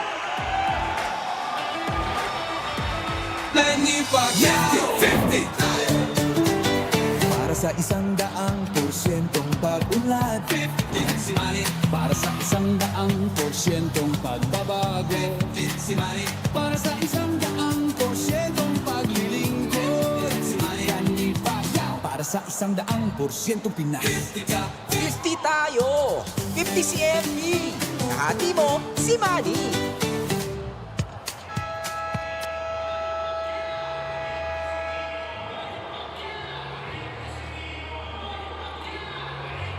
Ang pabalansang kamao, Manny Pacquiao, in attendance here at the Bataan People's Center, our MPBL president and founder sa ating VIP row, seated with Commissioner Kenneth Duremdes and Operations Head Emerson Oreta. Also have our legal counsel there present, Attorney Glenn Gacal. The Risers looking to win here in their home opener against the Gensan Warriors. The third and final game of our Monday triple header. Good sized crowd that we have here for Monday night basketball dito sa Maharlika Pilipinas Basketball League. We're glad you could join us. Happy Palanya, joined by Coach Mike Perez and Ms. Mika Abisames on the panel. Mark Cruz trying to start things off here in the quarter with another three. So now Bataan's got to build on what how they ended the third. Oh, Hubert Cani missing on a three-point shot, but there's a foul. I believe this is going to go against Aaron Heruta. Quarter scoring right there on your screens, Coach. You just saw it. 16-14 for Bataan in that third quarter. First quarter, they won this game. Right, and the thing is, that's the first time that they've limited the Gensan Warriors to under 20 points. Matter of fact, under 15, and good inbounds right there as Dom Vera has woken up the second half. Vera was struggling in the first two quarters. Chance of defense now echoing inside the halls here inside the Bataan People's Center. Tolentino needs a screen from Joniso, gets it, he's blitzed, had to pick up his dribble, dangerous pass cross court to Heruta. Heruta leaves it for Rodriguez, it's picked up by Gabawan. Vera stops and pops. Three-pointer short. Long rebound. Tracked down by Robbie Darang. 63-57. Anim ang hinahabol dito ng Risers. Can they rise to the occasion? Hubert Cani is bumped. That's a foul laban sa Gensan. Cani will go to the line for two shots. just a different look that you're getting from Hubert Kani. You wonder, is he gonna shoot or is he gonna pass? At that certain moment, he tried a little hesi to make it look that he was gonna pass. But then again, went in for the layup. First free throw is good. That free throw brought to you by Extreme Appliances, ang subok at kompletong appliance brand ng Pilipinas. 6 points in the game. Make that 7 right now para kay Hubert Kani. More importantly, this lead down to just 5 points. This is the closest that they've gotten to after a very long while. They were down by as much as 16. Now it's only 5 points. You gotta defend if you're Bataan. Samantalang if you're the Gensan Warriors, you gotta continue to execute. 63 to 59. Jonicio on top, hands it off to the Ant-Man. Cruz gets inside, kicks it out. Tolentino knocks it down for 3.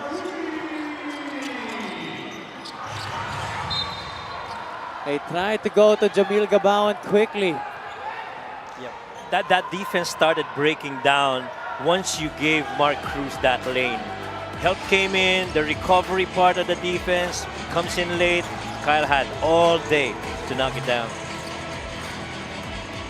66 to 59. Liu will not take the 3. Jonicio to the other side. Tolentino this time puts the ball on the deck. Tolentino falling away. Airballs the shot. That's a foul. Laban kay Marvin Jonicio. Third team foul quickly here for Gensan. Right. Just a little bit over 2 minutes gone by here in the fourth quarter. So right now, if you're Bataan, it's a decision that they gotta make. You still continue to hoist up threes from the outside, or do you start attacking the rack and see what kind of defense you're gonna get? So will it primarily be a layup, or will it primarily be a 3? The top 2 scorers in this game for Bataan on the bench right now in Carl Bringas and Neves Sazon. Robbie Darang calling out the shots here for the Risers. Ross Jonicio on the switch, hands it off to another point guard in Hubert Kani. Solid screen by Ramos. Darang, catch and shoot. Short, Gabawan, quickly to Alex Ramos. Alex Ramos gets the 2 points plus the foul. For the second time in a row, Happy, we've seen that Gabawan and Alex Ramos connection. This time around, in a crucial part of the game, it makes this a 66-61 with an end one. Jamil Gabawan is doing a little bit of everything for the Bataan Risers tonight. That's assist number 7 in the game. Along with 6 rebounds and 5 points, Alex Ramos could not hit that free throw. That's going to be a lane violation laban sa kanila. Oh no, one more. Is that one more? Is that a lane violation? I think the lane violation was against Gensan. No, the other referee, number 19, was signaling it's the other way.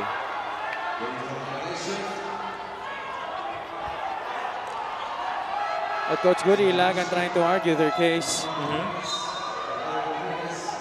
We're going to review this. Yeah, they're going to review it.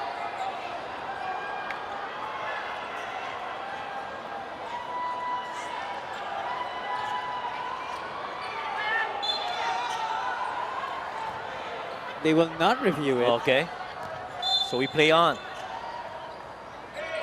So Gensan has the basketball here.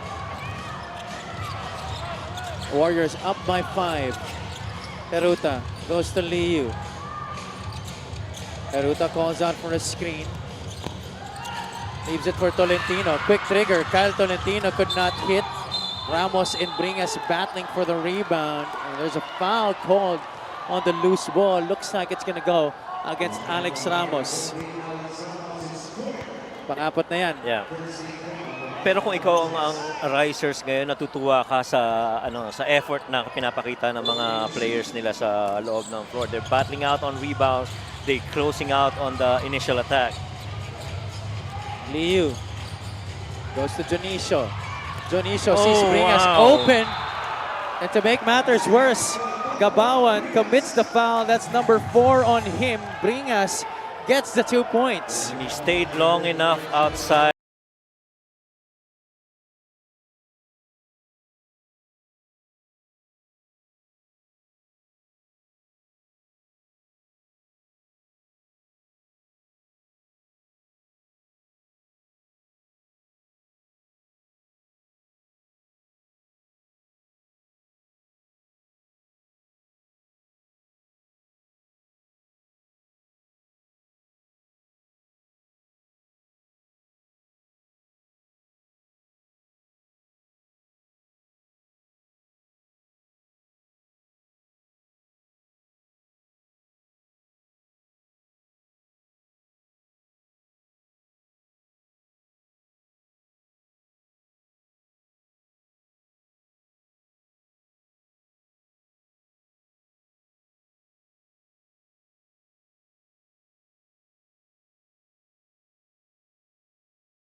Check out our fans of the game, brought to you by LGR, the official outfitter of the MPBL. Bright faces inside the Bataan People's Center tonight. A squad down by 8 against Tonton Bringas and the Gensan Warriors in their home opener this season. And also the first time they're playing here at the Bataan People's Center in a long while. Now would be a good time to make another run. They did a run towards the end of the third quarter. Now they got to start this again. Bringas is back in the game. As well as Sazon off the staggered screens. Ibes Sazon short on the jumper. Had him lifting on that elbow. Shot looked good but couldn't fall. Almost 4 minutes gone by here in quarter number 4. Bringas one-on-one against Alex Ramos. The double team comes. Heruta was free underneath. There's a foul. That's gonna go. Is that gonna go against Bataan? Sazon. I think that's on Sazon. Yeah, there were 2 Bataan risers in that situation checking on Heruta, but nobody boxed him out, so he was able to still claim that offensive rebound. But so far, the offense has gone through Tonton Bringas, and he's made them the major decision maker on where that ball is going to turn to and where that point attack is going to come. Aaron Heruta going 2 for 2 from the charity stripe. So the new guys really helping the Warriors tonight, Coach Mike. Right. And they're getting the return on investment with getting those guys. Vera could not hit from the baseline. Rebound on the jumper is collected by Kyle Tolentino. Jonicio gets it to Bringas. Bringas bit short on the finger roll. An opportunity here for the Risers. Sazon absorbs the contact, finishes through it. No whistle blown. 2 points nonetheless for Ibes Sazon. 71-63. Approaching the halfway point of the fourth quarter. Heruta is fouled. It's going to be the last foul to give for Bataan.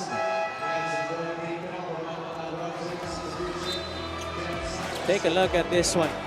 Sazon through 1, 2, and going up against 3 white shirts. Ibes Sazon looking for a whistle there.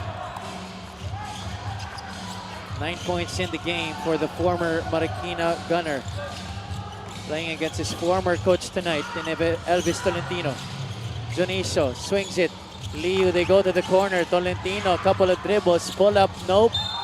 Darang is fouled on the rebound. That's gonna be 2 free throws coming up for the former Diliman College Blue Dragon. Now, approaching the halfway point, you're down 8. You got to make your free throws here. This is, from here on in, going to be, for the most part, a free throw battle. If it's always going to be ending up with a foul, both teams in penalty. And both teams have not really been doing well from the charity stripe tonight. Right. Bataan is 15 out of 26. Gensan is 11 out of Oh, 21. man. A total of 49 free throws already. Let's go to Miss Mika Abisamis at courtside. Nakakatawa ito si Robbie Darang. Sabi sa akin, ate, grabe itong mga unang laro namin. Nung una, si Kuya Hesed Gabo. Ngayon naman si Kuya Mark Cruz. Nasusubukan talaga ako sa simula ng season. Pero ito naman si Mark Cruz, sabi niya, dati aaminin ko, hindi ko masyado na-scout si Robbie. Pero ngayon, I am really respecting his work, especially yung threes niya. Ang laki ng improvement. Good to hear from the Ant-Man. Happy Coach Mike.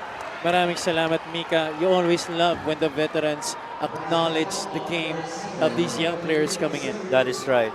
And at some point in their legacy, there is going to be a changing of the guard. And this man right here, Robbie Darang, could be one of those guys that other younger guards would soon be starstruck having to play with on the same floor. A very accomplished college player with Diliman College, playing under Coach Renzi Bahar, trying to make his mark here in the MPBL for Bataan. Darang couldn't fake out Liu. Bringas, he has been silent here in the fourth quarter. Bringas had that shot rimmed out. Jeff Santos trying to finish on the other side. The reverse was caught there on a foul by Marvin Janicio. Boy, and it's so tough to get shots in even at point blank. I mean, there were a couple of offensive rebounds in that situation. And the guys, I'd like to think, up close that much, they're supposed to make it. And even the free throws are not so good. That's now 3 straight missed free throws Right. para sa Bataan. And every free throw I matters. think even more than that. Agree. Look at that. 15 out of 29. You imagine, kahit kalahati man lamang Yeah. na-shoot nila. Yep, a total combined 50 free throws awarded. And only 26 made out of the 50 combined between these two teams. Gensan trying to protect a 7-point lead. Cruz is trapped, forced to give it up. Janicio on top. They go to the corner. Liu. Bringas. Kapulong gambled to no avail. Can run it. Ooh. Almost a turnover for the Risers. They will not rush it. Darang Bringas got a mismatch. goes right. Santos has no shot. Kapulong drives past Bringas and he draws the foul against Tonton. Went on a fishing expedition. That is exactly his very same move. Either side of the floor on a post-up. Dribble with the left hand, spin the right. And this might be just the first time that he's become successful at it. That's right. Because kanina wala, it's been empty, it's too strong. And now he finally caught one. Even Oh, Kapulong man. is missing from the free throw line here for Bataan. Bataan Governor Joet Garcia here in the building, hoping to boost up the morale of his Risers right now. They're down by 7 points. Kapulong himself has missed 6 total free throws in this game. I saw his release, he tried to adjust it. Medyo nilambutan ng konti, pero talagang ang hirap makashoot ng free throw. Sazon is on Mark Cruz. Cruz steps back for 3. Ooh, offensive foul on the screen. There you go. That door is still open for the Bataan Risers. The best combination of guys that they've had on the floor so far for the Bataan Risers when they made their run. It's this man right here that's coming in for the Risers, Hubert Cani. Well, also coming in this game is Larry Rodriguez para naman sa Gensan Warriors. 3 minutes and 10 seconds to go.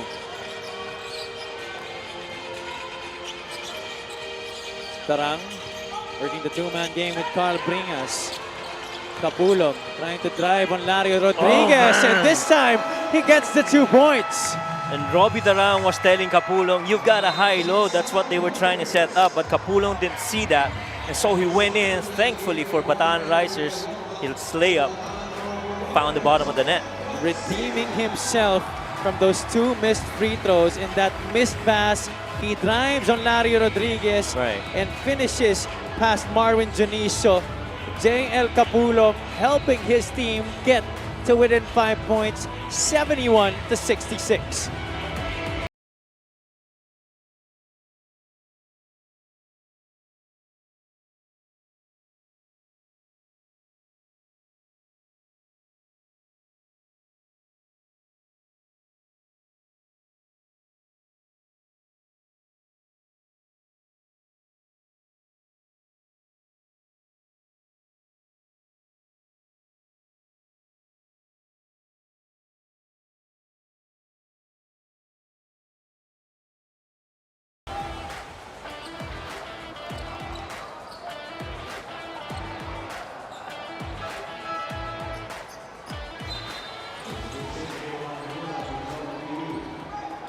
Back inside the Bataan People's Center, again, Governor Joy Garcia joining our president and founder, Senator Manny Pacquiao, here in the building.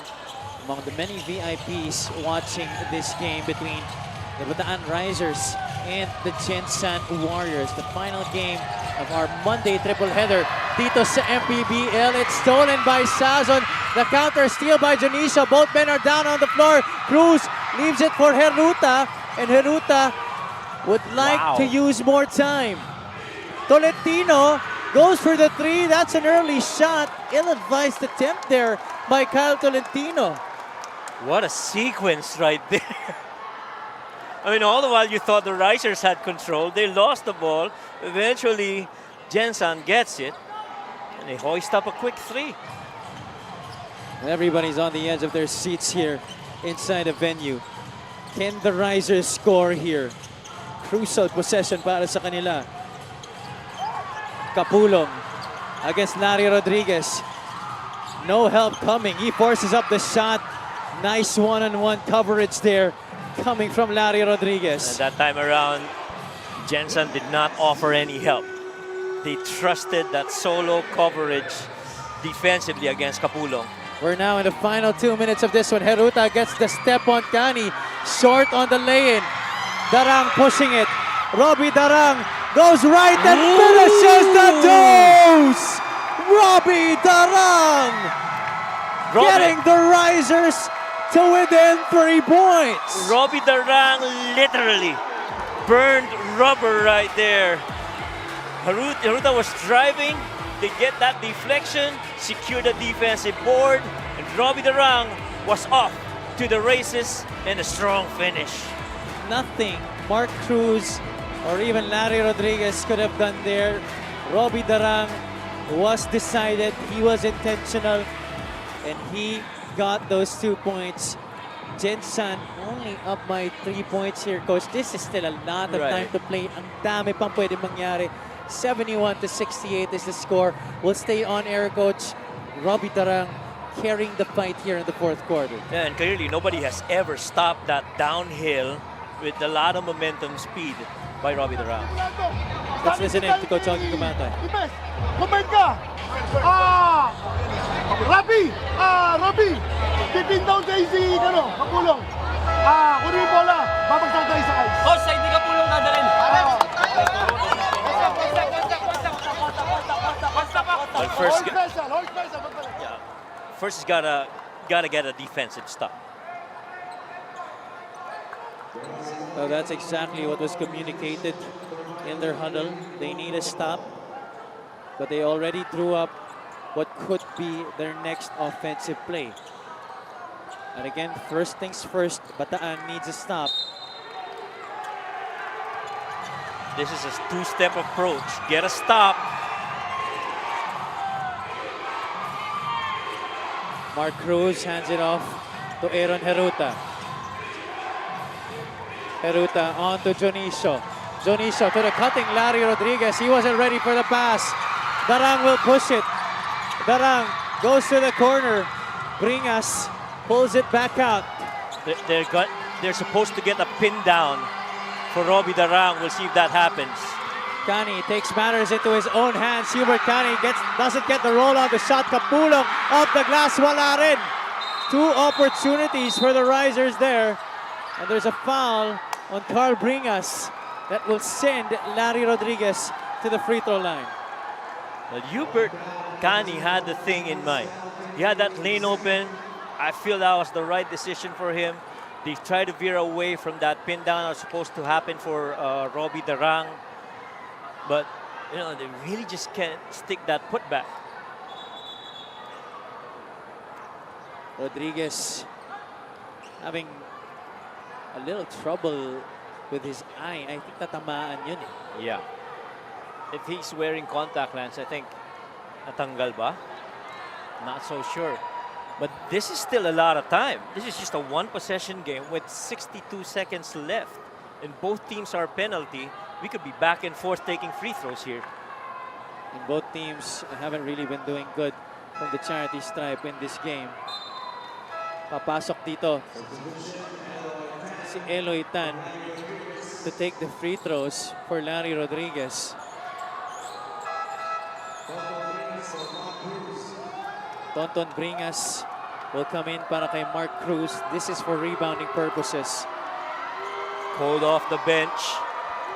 Pressure pack free throws. Eloy Tan. Eloy Tan has not gone to the line in this game.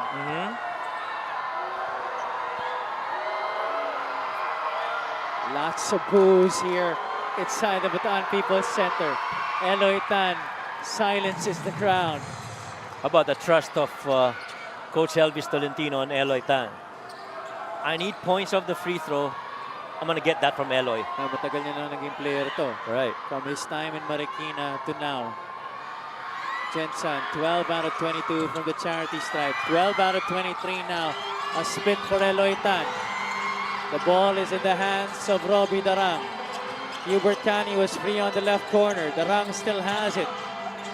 Darang has Eloy Tan on him. Darang couldn't fake out his defender. Sazon, quick trigger. Sazon off the glass and in! Wow! 72 to 71.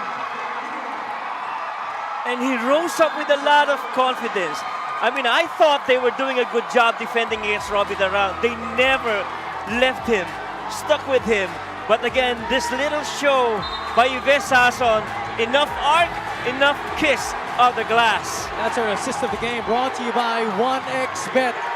The Risers down by just a point, 72 to 71. Heruta hands it off to the Ant-Man. Mark Cruz at Bringas challenging that shot. That's a foul on Carl Bringas. Oh, wow. 1 possession down. Opponent takes a 3. At the very least, you want to avoid that. That's going to be 3 free throws for Mark Cruz. Take a look at it again. Darang went down on the screen by Heruta. And there Bringas off the challenge. Mark Cruz is 2 out of 3 from the line.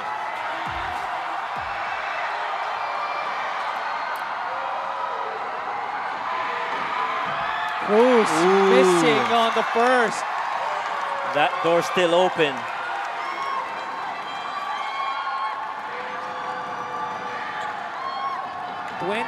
.7 seconds remaining in this game.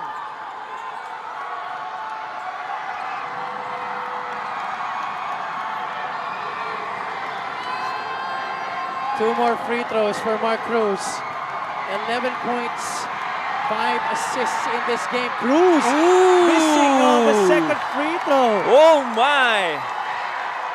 And all night long, this free throws, Javi, we've been talking about the difficulty of getting shots in from the stripe. Well, it looks like the crowd's also getting to him, Coach. If he makes this, will there be a timeout? Cruz finally sinks the last one. Timeout for the Bataan Risers. Bataan still has one more remaining. Gensan has one left. 73 to 71. We will stay on the air. Big decision here to make. Let's listen in to Coach Ogie Kumatay.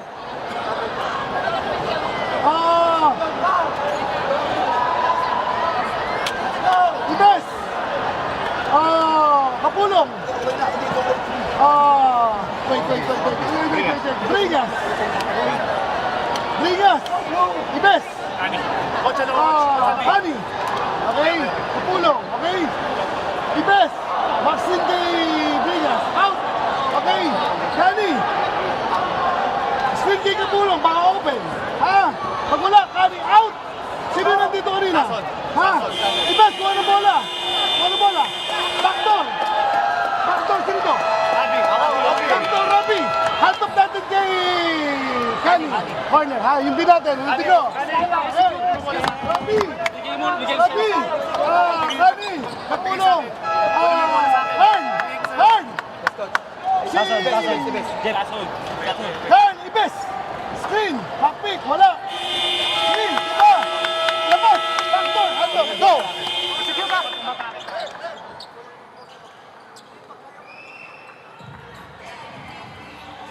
Gensan and Bataan both with a timeout remaining. 27.7 seconds to go in this game. The Risers are down by a bucket. 71 to 73. Darang, Bringas, Kapulong, Kani, Sazon, the five on the floor for Coach Guti Ilagan and the Risers. Sazon pops out. Kani has the basketball. Shot clock at 8.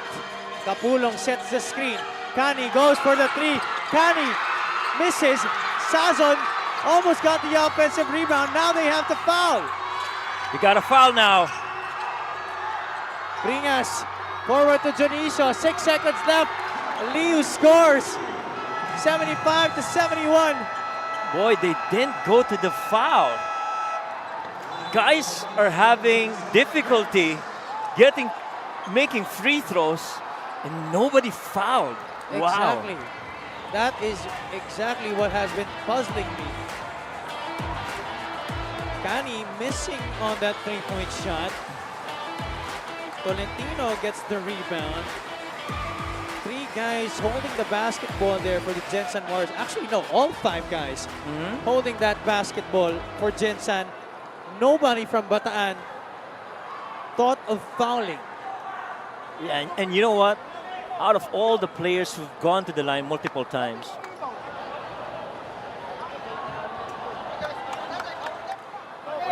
4.7 seconds remaining in this game, Coach. but that shot of Asaso, that shot of Hubert Kani looked good too. It was straight. Right. Napalakas lang ng konti. Yeah. And that's just how most of the shots from the outside have fallen. Will there be a miracle here for Bataan? Darang to trigger in. Hubert Kani, corners 3. Yes, sir! 2.2 seconds, 75 to 74. Now you got a foul. You definitely have to foul. Regardless who it is, there's only been one guy, as you see this play right here. Corner setup, 2 guys on him. Hubert knocks it down. And I think they're also going to have to take a look at the clock to see if they have to put back More time. more time. Let's listen in to Coach Elvis Tolentino. Papaw lang yan. Papaw lang, ikaw mag-inbound. Tingnan nyo ha. Walang backpick ha. Wag nyo ipapasa rito, hindi ba nyo ipasa rito ha? Okay. Pag ano, bigyan ng backpick. Okay. Diba sa? Kung makakatanggap dito ha, kung wala mapasahan dito sa gilid ha. Wala na talaga. Yeah, that's very clear. You don't want to pass that ball near the half-court line because it favors Bataan. There's only one guy who's done multiple free throws and shot above 70%. And that guy is Aaron Huyuta. He's 80% from the line, he's 4 out of 5. but he will not be inside Oh. for this possession. All right. Cruz, Jonicio, Bringas, Liu, and Tolentino are the 5 on the floor here for Coach Elvis Tolentino. Jonicio receives it. That's a quick foul given up. 1.3 seconds, but our referees will double check. No more timeouts for both teams.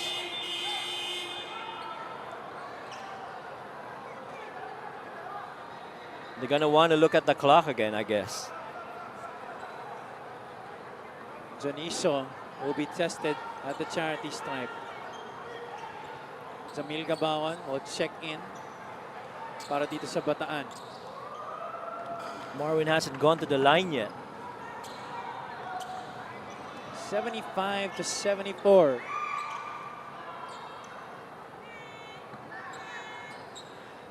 Mark Cruz earlier missing 2 out of 3 free throws. Our referees still double checking how much time they have to put back on the clock. Boy, this crowd is silenced.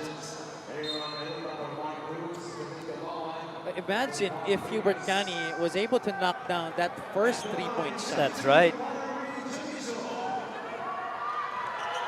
What made matters worse was that 2-point shot. Di na nga sila nag-foul eh. Tapos Right. they let Gensan still score. Right. Jonicio sinks the first free throw. Now, Coach Mike, 1.3 seconds. Do you miss or do you make? I'd miss this. So that it melts more time. You don't give them a chance for a heave inbound. Jonicio makes he the knocks it down. second. Long pass. Oh, Oh. That's going to do it. Are they going to put more time back on the clock? Yeah, I think their question is, Yeah, there should be more time on the clock. is that enough to consume all the 1.3?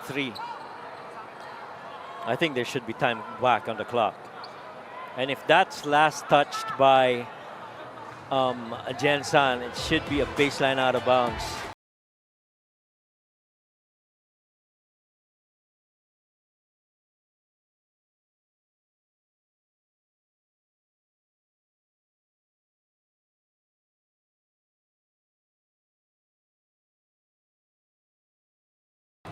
I was watching it. I thought mga 0.5, 0.6 na lang. Yeah.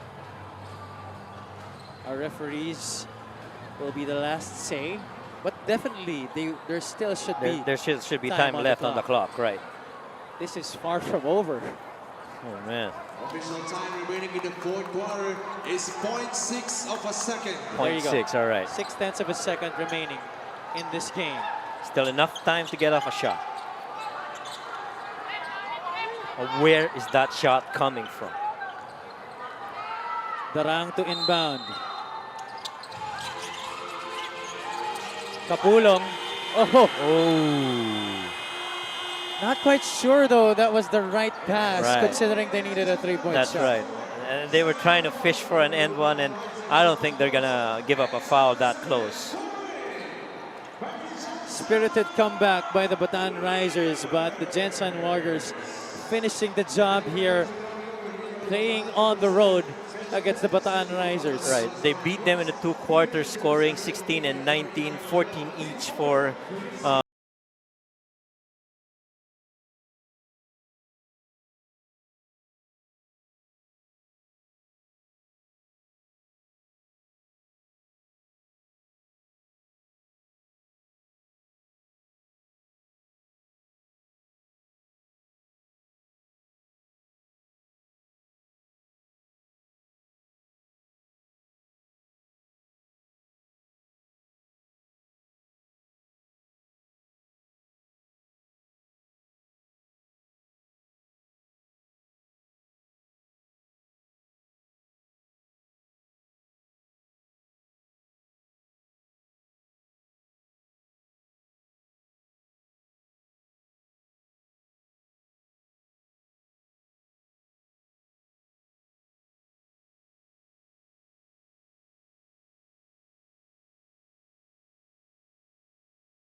Thank you Lord, nakuha namin yung panalo na to. Aaron, anong nagugustuhan mo sa system ni Coach Elvis? Isa sa nagugustuhan ko sa system ni Coach Elvis is yung takbuhan. Yung takbuhan namin, kumbaga kahit pa paano, kondisyon yung mga players sa running up and back the court. At yan naman ang nakita namin ngayong gabi. Meron ka mga gustong batiin at pasalamatan? Unang-una, nagpapasalamat po ako sa Panginoon kung di dahil sa Kanya wala po tayo dito. Nagpapasalamat po ako kay Boss Manny, sa liga na to, sa Armor On, Jinky Skin, Mount Sabrina, Sunman Boxing, sa lahat ng bumubuo ng Gensan Warriors, teammates ko, management, coaches, and nagpapasalamat ako sa pamilya ko, sa asawa ko na laging naniniwala sa akin. Maraming salamat sa iyo. Thank you sa mga anak namin, Ayana, our soon-to-be baby, AJ. Thank you so much. Mahal na mahal ko kayo. Maraming salamat, Aaron Heruta. Our best player of the game is brought to you by 1xBet, the title sponsor of the MPBL. 1xBet, your choice, your victory.